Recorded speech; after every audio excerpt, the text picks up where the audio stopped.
Paano ho nangyayari to? Congress kayo, may mga ganyan na kahinahinala. Because mahirap tumutol eh. Pag tumutol ka, pinutol yung pondo, anong haharap mo sa mga constituents mo? But In you're, fact, alam mo, in the 9 years that I've been congressman, from 2010 to 2019, never yata akong tumapak sa opisina ng speaker. Nakatapak lang ako sa opisina ng speaker 2022 nung si Speaker Martin ang naging speaker. So, maybe 40 years na kami magkaibigan ni Martin. ano status nyo ngayon? Hindi na kami nag-uusap. And to those who will say, kasi hindi siya nanalong speaker kaya sinisiraan niya si Martin Romualdez. Ano masasagot mo? Okay, I'll be very honest. Okay? I'll be very honest. Put me on record. The fact na hindi nila linagay sa archives, ibig sabihin ayaw nilang may kopya. Teka, hanapin ko na. My God. Tamo, nakakapagod, di ba? Oo. Nakakadismaya. Why? Ha? Why are we here? Why are we even here? This is large scale. Tama. Hindi mo sinindikato yung buong gobyerno.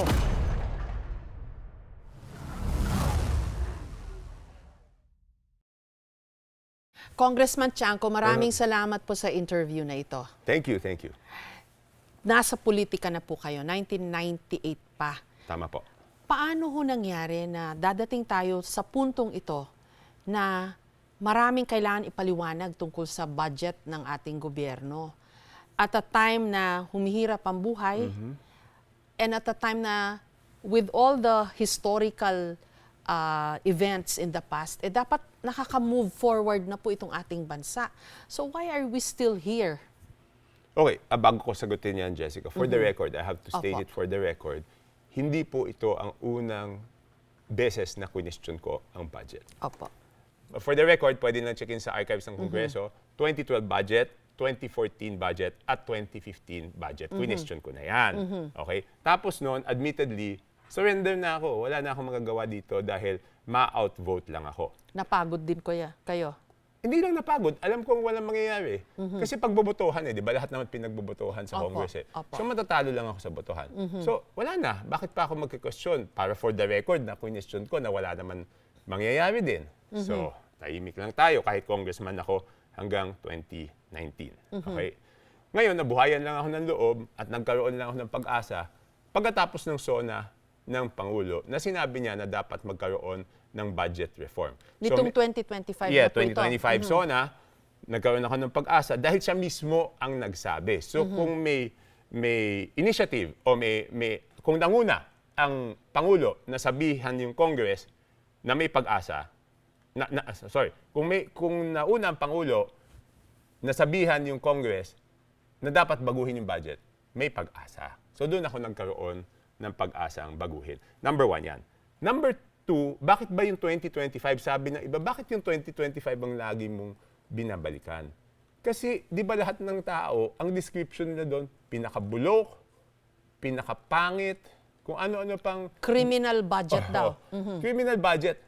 Alin yung uunahin natin? Alam naman, tumalon tayo doon sa ibang budget. Ito yung sinabing pinakapangit na budget. So ito yung binubusisi ko para hindi na maulit sa 2026 budget. Opo. Paano po nangyari na nagkaroon ng insertions, ghost projects? Can you give us an idea po? Okay, magsimula tayo doon sa insertions. No? Kasi 2 beses nagkakaroon ng insertions. Okay? Isa doon sa small committee, Congress, House of Representatives pa lang yan, at pangalawa doon sa BICAM. Okay. Okay? Ano ba yung tinatawag na insertions? Ang tinatawag na insertions, ito po yung mga amyenda. Okay? So, liwanagin natin, Jessica, hindi ko sinasabing lahat ng amyenda ay masama. Di ba? Pag gumagawa ng batas, nagdedebate, may makikitang dapat amyendahan doon sa batas. Opo. Okay? So, hindi ko rin alam bakit pag ibang batas ang tawag amendments, pagdating sa budget, ang tawag insertion. Ang iniisip ko lang, baka kasi sikretong siningit, di ba? Kasi yung insertion is a form of amendment. Opo. Ngayon, doon sa mga amendments, dapat transparent, di ba? Opo. Kasi hindi ka makakapagdagdag sa isang departamento kung hindi ka muna magbabawas sa isang departamento. So, dapat transparent para sabihin bakit mo binawas dito Opo. at ipaliwanag bakit mo naman ililipat dito sa isang departamento. So is it correct to assume, Congressman Chanco, na dito po sa process na ito, meron talagang singit? Meron talagang hindi tamang nangyayari? Meron kasi hindi siya transparent, di ba? Sinasabi ko, minsan talaga makikita na mas magandang gastusin yung pera ng tao dito sa bagay na to, di ba? Dapat lang doon, transparent, ipakita, di ba? Kahapon, nagsimula yung TRICOM, yung tinatawag nilang Infracom, na Opo. supposed to be mag-imbestiga doon sa anomalya sa mga flood control at iba pang proyekto. Ako, tutul ako na Kongreso ang mag-imbestiga. Opo. Kasi papaano namin iimbestigahan ang sarili namin? Okay? Paano namin iimbestigahan yung sarili namin? Number one, ang sinasabi naman ng iba, we have to exercise our oversight function. Katungkulan daw namin yun. Ang sagot ko naman doon, pero mas mataas naman yung delikadesa. Kahit namin dapat gawin yung oversight function, out of delikadesa, dapat kami na ang magsabi na hindi magandang tignan kung kami ang mag-imbestiga sa sarili namin. Okay? So may nagmosyon, sabi ng isang kongresista, sabi ni Congressman Erice, ganito, tinanong po na pala ni Congressman Erice si Secretary Manuel Bonoan, dating Secretary Manuel Bonoan, yung mga nadagdag na budget sa inyong departamento, alam niyo ba o hindi? Sabi niya, hindi namin alam. So, ang sabi ni Congressman Erice, naghain siya ng motion na paimbitahan si Congressman Saldico kasi siya ang chairman ng appropriations noong 2025 budget. Tumutol naman si Congressman Abante. Sabi niya, ayaw niyang paimbita si Congressman Saldico. Nagpaliwanag ako doon. Sabi ko kasi ang pinag-usapan is yung insertion ng 2025 budget. Ito ang dahilan kung ako naman, bakit sa tingin ko, dapat imbitahin si Congressman Saldico. Kasi doon sa records, kasi doon sa budget, doon sa records, makikita mo kung sino ang nag-request at saan distrito napunta yung project. Di ba? Opo. Dahil kaming mga congressman, pag nakita namin yung budget sa NEP, magre-request kami ng extra para sa distrito namin. Pag nag-grant yung request, for example, ako, Congressman Toby Tiangco, nag-request ako. Sa records, pag nag-grant yung request ko, ang lalabas na requestor or proponent is si Ikaw. Toby Tiangco at mapupunta sa distrito ng Navotas. Doon sa records ng Kongreso, meron doon na worth 13,803,693,000 pesos na ang requestor is Congressman Saldico at napunta sa iba-ibang distrito. Okay? Tapos, ang mas nakakagulat pa doon, kung matatandaan mo, Jessica, may nabanggit na lugar na malaki yung budget, di ba? Can you Okay na? identify the districts already? Huwag na natin pangalanan yung kasamahan ko. Kasi Okay. sinabi na nila, hindi nila alam. So wag na natin banggitin. Pero sinasabi ko lang sa inyo, meron isang, out of the 13,803,693,000, yung isang distrito, nilagyan niya ng 3,105,759,000. Yung isa nilagyan niya ng 3,200,000,000 pesos. So anong tingin niyo po dito? Hindi, What was Zaldico doing? Dapat ipaliwanag niya, bakit unang-una, bakit siya may discretion over this amount of money? Di ba dapat yung congressman, mas alam niya kung ano yung kailangan niya. At tulad ng sinabi ko, pag pinagbigyan yung request namin, nakasulat doon, kami ang requestor, at doon yung distrito. Pero ito, lahat yan, yung 13 billion na yan, siya ang requestor. Ito pa, yung dalawang party list associated to him, Yeah. ako Bicol, 2.295 billion, at saka yung BHW, nasa pamangkin niya to, 2 billion 64 million. So yan na naman yung isang question, di ba? So total 17 billion. Almost 18 billion. Na- Pero na- ang question is, yung mga party list, alam ko, pinagbibigyan sila ng allocation. Opo. Pero maliit lang. Kung di ako nagkakamali, hindi ko alam. Kasi nahiya naman ako magtanong-tanong, di ba? In the amount of magkano? Mga siguro 100, 150. If I'm wrong, dun sa mga party list na kasama ko, kung mali po ako, correct niyo ako. Yan ang alam ko. Hindi usual yung 2 billion. Hindi, 60 nga silang party list itong dalawa. Oho. Pinagpala, di ba? Nakakuha ng 4 billion. 2 billion each. It's not usual. Tama po. Hindi. Okay. And then, ulitin ko lang po, Kasi Congressman. yung 2 billion, isang distrito na yun eh. Oo. Oh, yeah. More or less. Ulitin ko lang po tama po yung pagkakaintindi ko. So si Zaldico gets 13 billion na inilagay niya sa kung ano-anong distrito without the congressmen or even the LGUs for that matter, knowing, bigla na lang meron pala silang ganung pondo. Yes, sinabi sa akin ng mga congressman, di namin alam yan. And then, aside from that, yung dalawang party list associated with him got 2 billion na pondo, which is, again, very unusual kasi hundreds of millions lang at the most ang nakukuha ng party Kasi list. wala naman silang distrito, di ba? Opo. It's expected na yung mga distrito aasikasuhin ng district congressman, di ba? Okay. So kaya hindi sila pinagbibigyan. But syempre, siguro may konting pagbibigay kasi meron silang dapat tulungan, mga ganyan, pag nagre-request, di ba? Naiintindihan naman natin yun. Pero ibig sabihin, ang laki ng So, discrepancy. ang tanong ko ulit, paano nangyari ito? Zaldico is a party list representative Yes. who is the chairman of the Appropriations Committee in the Yes. House and then gets to do this, sabi nyo, paano ho nangyari yon? Hindi, siya dapat sumagot. Paano? Hindi, pero there's a House leadership, di ba?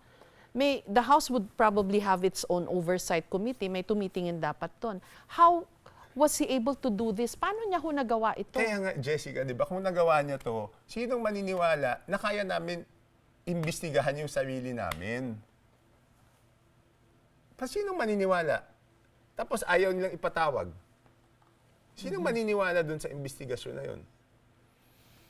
Nasaan na ho ba daw siya? Hindi ko alam. No, but there are reports kasi that he's already abroad. Tama? I don't know. I haven't seen him since the opening of Congress. Tapos, Congressman, we're only talking of one person here, Zaldico. Yeah. And there are so many others in the list of the Hindi, pero president. siya na yung pinakamalaki. Oo. Siya na yung pinakamalaki. But his case is ilalagay. unique kasi contractor na nga siya, congressman pa. Hindi na daw siya contractor. Nag-divest na raw Nag-divest siya. na daw siya, Okay. sabi niya. Pero sabi po ni Senator Lacson, meron daw 67 na mga congressmen who are also contractors. So ito yung contractor. Okay. Anong masasabi niyo ho doon?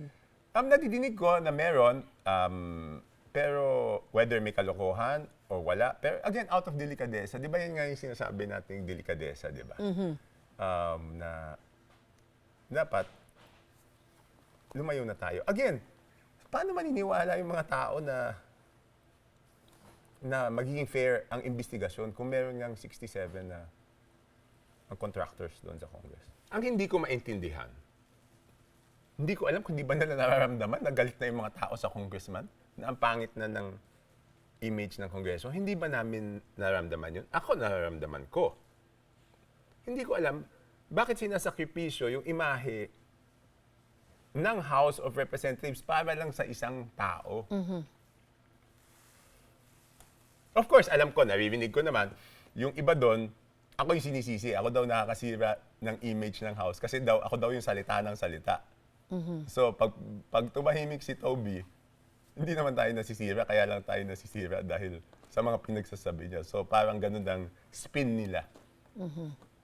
So, later on, sigurado akong papalabasin na masama niyan. Yun na nga, usually yung madada, hinahanapan din po ng butas Yes. later on. Will you Yes. be able to stand scrutiny, Congressman Chanco, in case the tables are turned at kayo naman po yung aakusahan? Okay, for the record ha, 1998, wala ako kahit isang graft case. And that is despite the fact na lumalaban ako o hindi ko naging kakampi yung mga presidente. From 1998 to 2022, hindi ko kakampi lahat ng presidente. 2022 lang, naging kakampi ko yung presidente. Ang record nyo po, tama ho ba? Okay, ganito na lang ha. For example, nakita ko kung ano-anong fake news. Jessica, checkin mo. Yung lifestyle ko, check upin nyo yung kotse ko. Ever since 2010, ang kotse ko Fortuner. Baka kala ng mga tao, nag-Fortuner lang ako kasi pupunta ako dito ngayon. Tingnan nyo doon sa Congress. So, kontrapelo ho kayo pala. Ano? Laging kontrapelo. Anong kontrapelo? Yung laging kontra sa administrasyon. Parang hindi kayo nakiki-groupie. Hindi kayo groupie. Hindi, kasi prinsipyo. Yes. But In you're, fact, alam mo, in the 9 years that I've been congressman, from 2010 to 2019, never yata akong tumapak sa opisina ng speaker.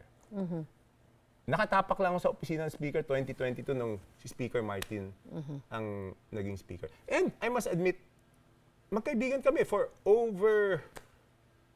I'm married for 31 years. So, maybe 40 years na kami magkaibigan ni Martin. Kaya hindi rin masaya to eh. ano status nyo ngayon? Hindi na kami nag-uusap. Pero kailangan ko mamili between my friendship with him and the legacy of the president. So hindi rin madali di ba? You're in a very unique position kasi yung asawa nyo pala, pinsan ng Pangulo mismo. Nilang dalawa. And ni Congressman, and ni Silang Speaker, tatlo magpinsang buo. Speaker Romualdez, yeah. Silang tatlo magpinsang buo. Kaya nga magkaibigan kami ni Martin for over 30 years. And to those who will say, kasi hindi siya nanalong speaker kaya sinisiraan niya si Martin Romualdez. Ano masasagot mo? Okay, I'll be very honest. Okay? I'll be very honest. Put me on record. Noong bago, hindi ako nag-attempt na tumakbong speaker. Okay? Pero may mga lumalapit sa akin. Sabi ko, kung ano desisyon ng karamihan ng ating mga kasamahan, tatanggapin ko. For the record, now, kasi may ugong-ugong pa rin sa Congress, ano ba mangyayari? For the record, kung mapalitan man si Speaker Martin, hindi ko tatanggapin. Yan, for the record yan. So, hindi ko to ginagawa para maging speaker. Pero inaamin ko, kung noon, inelect nila ako, tatanggapin ko. Pero kung ngayon, sabihin, kaya ako ginagawa to kasi para matanggal siya. Kung palitan siya, hindi ko tatanggapin. Opo. Ito, sinabi niyo raw, 545 million ghost project. Hindi ako yan. Si nabigay- Presidente yata yan o kung sino yan. Yung 777, kayo ba yun? Kinonfirm ko lang. Oo. Ano yun? Okay, yung 777, di ba, ang nangyayari kasi noon, in-interview ako. Opo. Okay, nung after the SONA. Tinanong sa akin kung totoo ba na may 777 kapag sumama ka doon sa bagong Pilipinas Serbisyo Fair. Ni Speaker Romualdez. Yes.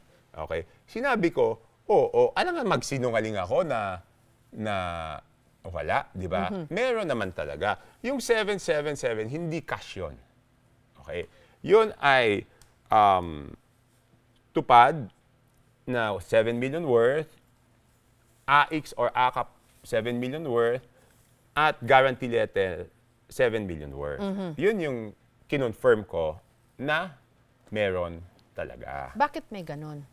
Siguro para madaming sumama doon sa bagong Pilipinas Serbisyo Fair. Pero, Ay, sasabihin nila, hindi totoo. Nung 2 beses lang yata ako sumama isn't that patronage politics? It is. Yes, it is. Pero, I mean, congressman ka. sasama ka, mabibiyayaan yung mga Distrito mo. distrito mo. Sasama ka. Pero it goes only to the favored few. Pag hindi ka sasali doon, hindi ka bibigyan. Pag hindi ka sumama? And then meron naman, ito yung dagdag doon sa basic. Okay. So may basic lahat ng distrito, di ba? Kaming mga district congressman, pati party list, may basic yan. Siyempre, mauubos, di ba? So, kung gusto mo ng extra, yun, meron. So, ang actually, it's not the patronage that's illegal. What is illegal there is the post-enactment of the budget na diniklarang unconstitutional, nung diniklarang unconstitutional yung PDAF. Yung Ang pork sabi barrel. noon, PDAF yun eh. Kasi di ba, naunang binawal pork barrel. Tapos di ba, pinalitan yung pangalan, ginawang PDAF. Okay. Priority Development Assistance Assistance Fund. Fund. Yeah. Tapos in 2014, nag-ruling ang Supreme Court, Illegal. illegal ang PDAF kasi dapat pagkatapos manggaling sa Congress yung budget, pag nasa executive, hindi na pwedeng pakialaman Ng mga legislator. ng legislator yung budget kasi executive branch na ang mag-i-implement. Yes.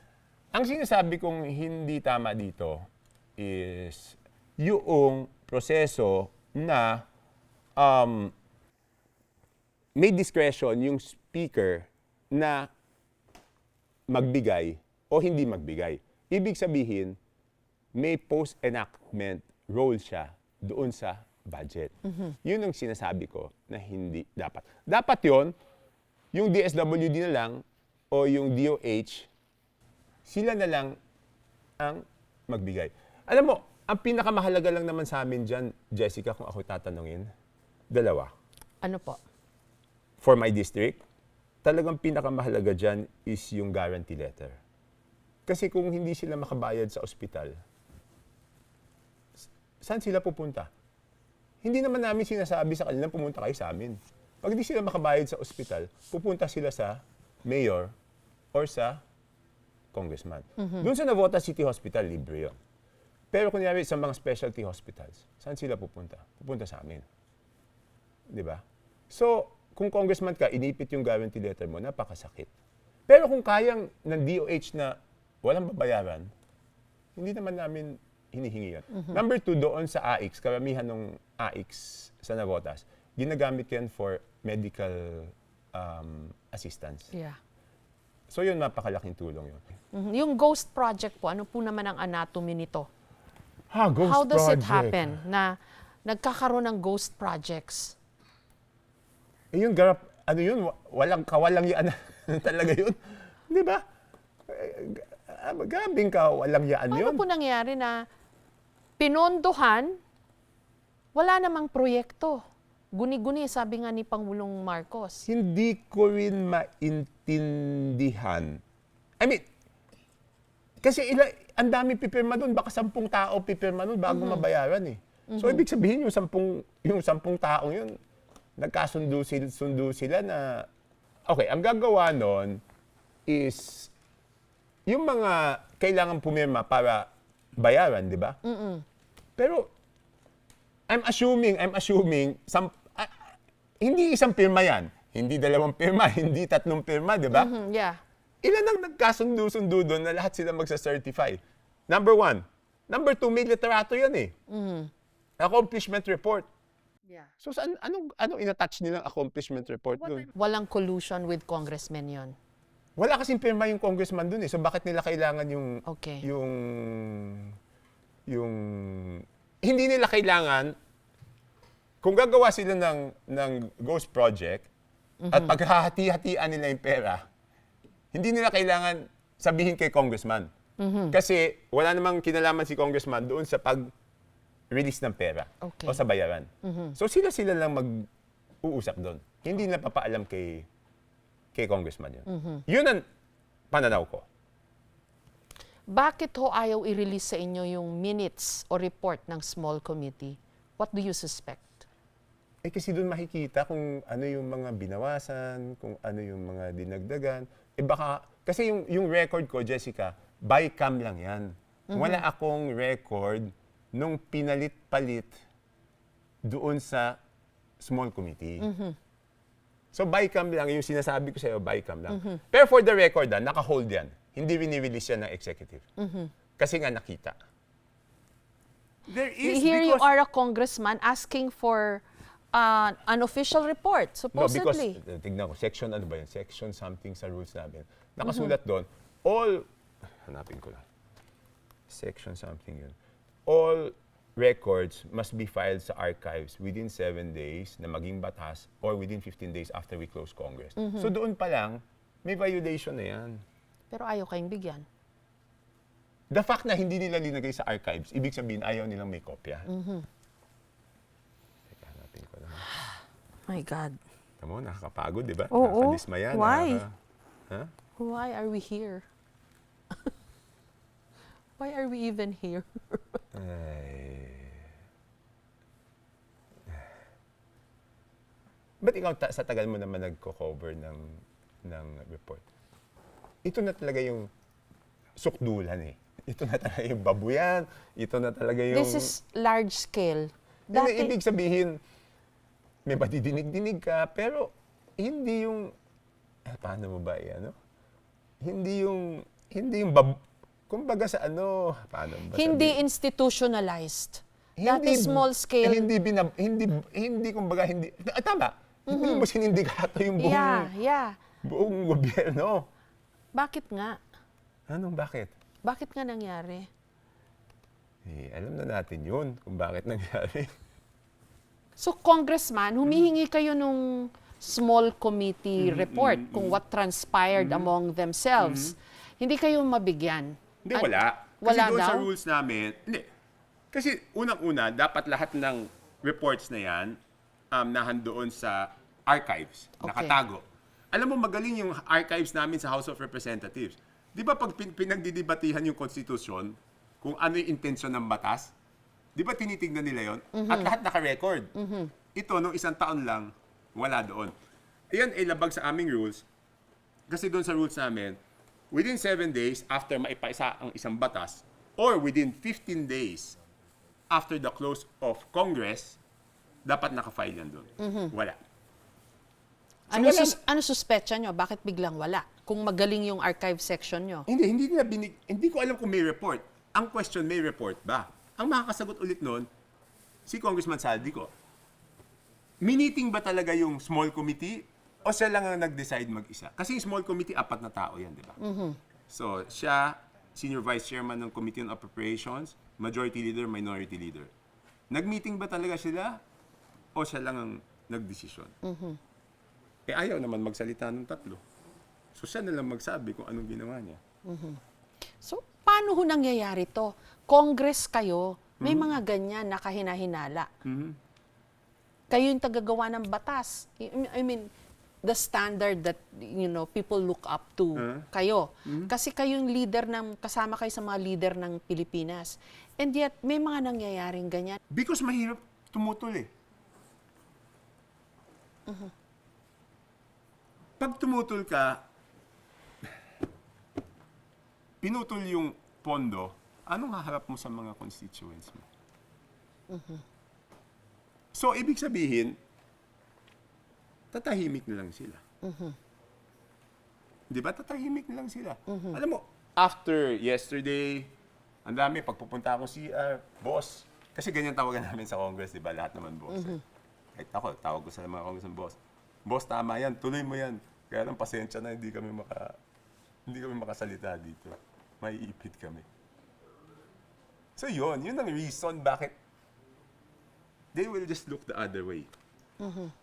Karamihan ng congressman will just look the other way. Parang bahala na lang kayo sa buhay niyo. Mas marami matino doon. Bakit natin sinasakripisyo yung institusyon para lang sa isang tao? Ngayon, yung iba naman, talagang naintindihan ko naman. Kasi Jessica, pinagdaanan ko yan for 9 years. Na talagang pag hindi ka good, hindi ka makakapagdala ng mas maraming serbisyo at proyekto sa Distrito mo. Di ba? Pero bakit nga ba ganun? Ano ba? Paano tayo nakarating sa puntong ito? That the Congress the credibility of Congress is so shot because of all this. Kasi nung una, ang na-focus yung sisi sa contractors because of President BBM coming up with that 15 list. And then napunta sa DPWH. But then people are asking, I'm sure kasama yung mga congressmen dyan. Hindi lang. And the senators too. Hindi lang, I'm sure. Anong sabi ni Mayor Magalong? 20% Committee on Appropriations.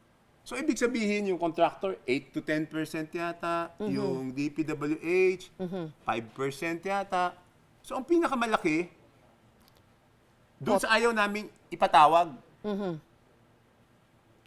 At si Mayor Magalong, willing siyang pangalanan, hinamon-hamon nila, na sige, sabihin mo kung sino papatawag ka namin kahapon, ayaw nila, sige, sa susunod na, madami pa tayong pinag-uusapan. Hindi ba pag may nawawalang pera, ang gusto mong matukoy yung sino pinakamalaki ang kinuha?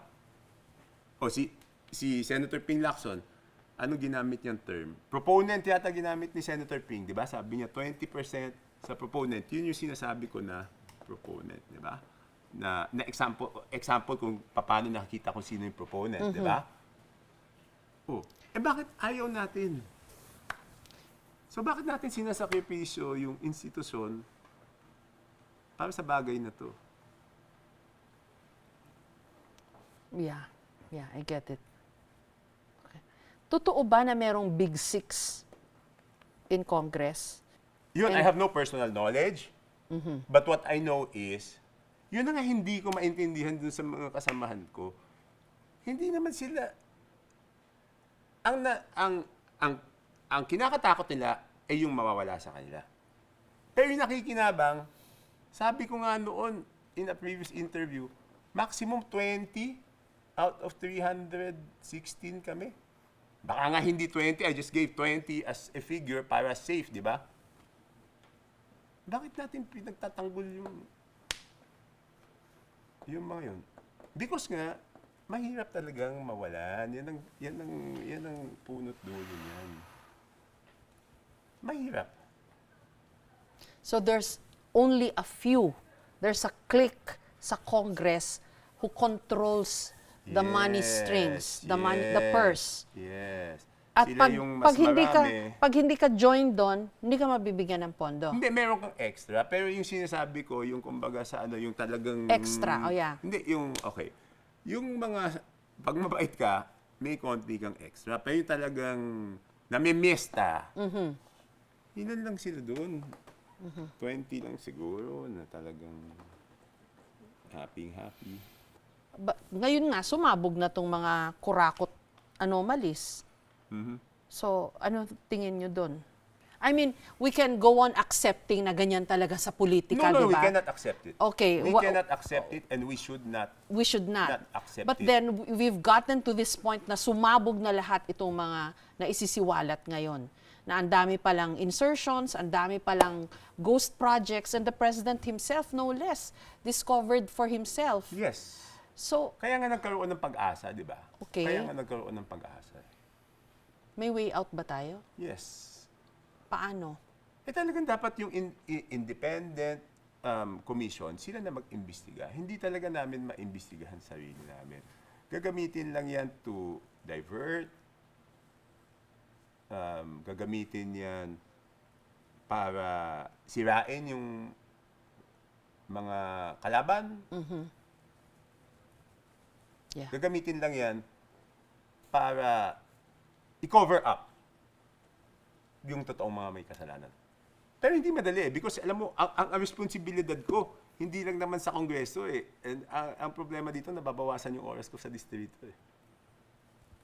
Di ba, instead of spending time sa distrito, siyempre nababawasan yung oras and effort ko. So, Congressman, paano, baka meron pa ho kayong gustong sabihin para sa mga gustong maintindihan pa itong nangyayari? Ano ho bang gusto niyo sabihin pa sa mga tao? Sa mga tao, wala. Sa mga kasamahan ko sa Congress, ilabasan natin yung totohanan. Bakit naman yung tao ang sasabihan natin? Wala naman silang kasalanan. Oo. Tapos sila pa sasabihan natin. Pabor kayo doon sa Independent Commission? Yes. Hindi ako pabor sa investigasyon ng Kongreso. ng Kongreso sa sarili namin. Dapat may independent Di ba commission. tingnan na natin, sundin na lang natin si Secretary Vince Dizon. Yung anti-corruption, Yeah, in the in the DPWH, DPWH, binuwag binuwag niya. niya kasi hindi nila pwede imbestigahan sarili nila. Tapos tayo na naman, pinipilit na naman natin imbestigahan yung sarili natin. Yeah. Thank you, Congressman. Salamat.